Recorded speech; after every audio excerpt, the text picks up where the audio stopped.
Thanks, Dave. My name is Cheryl Wertz. I'm the Executive Director of Peace Action of New York State. Peace Action is the largest grassroots peace organization in the country.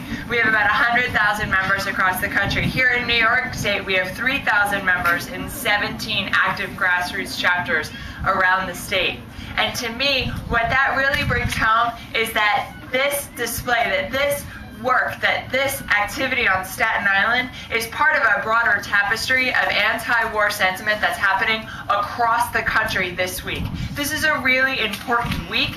This is the 6th anniversary of the U.S. invasion of Iraq, and it's really an opportunity for the hundreds of thousands of Americans that oppose this policy by the United States to get out and make themselves heard and say something. There's a fantastic number of events happening not only across the city, but across the state and across the country in the next week. And I hope that a large number of us that are here today will get out and participate, because objecting and saying that the United States can't afford this isn't enough.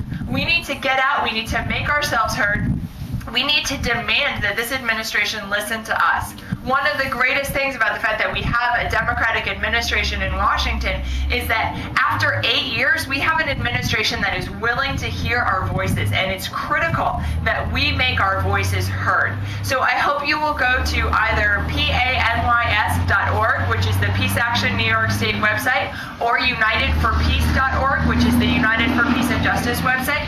Find an event in your community, get out, make your voice heard, because we as Americans and as New Yorkers cannot afford for either of these wars to continue. The human cost, as we've seen here on the beach today, is much too high, as is the financial cost. As New York State enters its economic crisis, we can no longer afford $720 million a day on war. We have needs here at home that need to be first, and I hope that you'll join all of us this week and getting out to really make that statement heard, make your voice heard, and be a part of an active resistance that's happening across the country this week. So PANYS.org or UnitedForPeace.org, find an event, get out, make yourself heard, call your congressman, call the administration, but we can no longer just stand by and let this happen.